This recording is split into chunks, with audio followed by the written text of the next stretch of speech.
eu sou a Ana, sou criadora de conteúdo digital sobre viagem com filhos e no vídeo de hoje eu quero trazer dicas sobre escolha de destinos conforme a idade do seu filho, conforme as preferências da sua família, conforme a época do ano. E eu sempre digo, não existe destino certo, destino errado, lugar melhor ou lugar pior.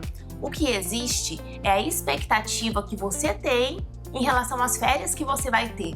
E para trazer dicas práticas sobre esse assunto, eu acho legal dividir conforme a idade do seu bebê, a idade do seu filho, para que você consiga ver exatamente em qual fase da vida você tá e o que vai ser mais interessante para vocês. Se a gente está falando de um bebezinho muito pequeno, ali até 6 meses de idade, que ainda não começou a introdução alimentar, existe uma insegurança da família, principalmente ali da mãe de primeira viagem, de fazer viagens muito longas, de fazer viagens para outros países. Mas eu digo que se você se sentir segura, é sim uma fase que tem uma facilidade extra, que é a questão de ainda não ter começado a introdução alimentar.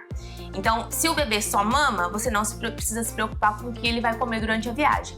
E também tem a questão de facilidade de locomoção. Você coloca o seu bebê no carrinho, num canguru e faz o roteiro que você quiser. Se o seu bebê já tem mais de 6 meses e já começou a introdução alimentar, então tem uma preocupação a mais, que é o que ele vai comer durante a viagem. Nessa fase, a gente sabe que até 1 ano, hoje em dia, o recomendado é que os bebês não consumam sal, apenas alimentos temperados com temperos naturais, e isso acaba sendo uma dificuldade na viagem. Então, nessa fase, eu recomendo procurar hotéis, procurar resorts que forneçam comida específica para bebês em introdução alimentar. E eu digo que hoje em dia nós encontramos bastante hotéis e resorts que oferecem essa alimentação diferenciada para famílias com bebês, tanto dentro quanto fora do Brasil. Se o seu bebê já completou 1 ano, essa parte da introdução alimentar acaba ficando mais fácil, porque agora você já pode oferecer, via de regra, a comida que você come, o alimento que você come para o seu bebê.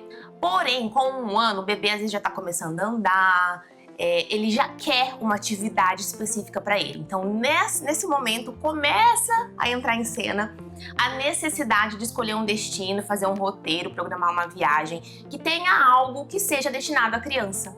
Então, se eu pensar nessa fase do 1 aos 2 anos, hoje o meu filho tá com 2 anos recém-completados, foi quando eu mais senti essa diferença de começar a pensar a viagem como uma viagem familiar.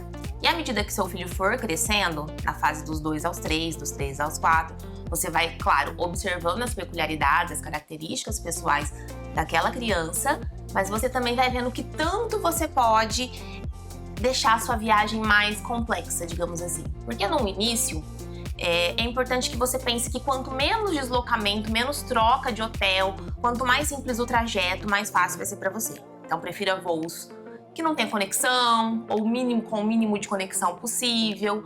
Escolha bases que você possa chegar e ficar num hotel durante toda a sua estadia, ou se for trocar de hotel, no máximo 2, porque essa troca de um hotel para o outro é muito cansativo para os pais, que tem que tirar toda a bagagem, arrumar tudo de novo. A criança ainda não entende, então ainda não está numa fase que vai colaborar arrumando as próprias coisas. Então é uma dificuldade e um gasto de energia, um tempo que você precisa se dedicar a isso. A próxima dica é em relação à estação do ano. Viagens em temperaturas agradáveis, e aí eu tô dizendo evitar extremos, evitar muito calor ou muito frio, são as melhores para quem viaja com criança. Prefira sempre temperaturas primavera, outono, época que o destino comporta realmente uma viagem que vai ser prazerosa para todo mundo. E a minha dica final é para que você não tenha pressa. Eu acho isso importante também, que a gente não viaje apenas dentro de um roteiro possível para a criança, mas que a gente também aproveite aquela viagem. Então tem destinos que eu simplesmente estou deixando para o futuro. Vou dar um exemplo do Japão. Eu sei que o Japão é um destino super legal para viajar com criança, é um destino que eu não teria dificuldade. Mas será que eu aproveitaria? Porque quando a gente vai na função mãe de filho pequeno, a gente sabe que em primeiro lugar é o nosso filho, a gente vai se preocupar com a alimentação, se tem que trocar uma fralda, se tá na hora da soneca. Então, alguns destinos assim que pra mim, eu tenho muita vontade de conhecer, eu vou esperar meu filho simplesmente crescer um pouco mais pra que eu aproveite mais a viagem também com ele e que ele aproveite também. Eu realmente espero que as dicas de hoje tenham te dado um norte, que tipo de destino escolher, o que considerar na hora de escolher a melhor opção de viagem para você e sua família, conforme a idade do seu filho.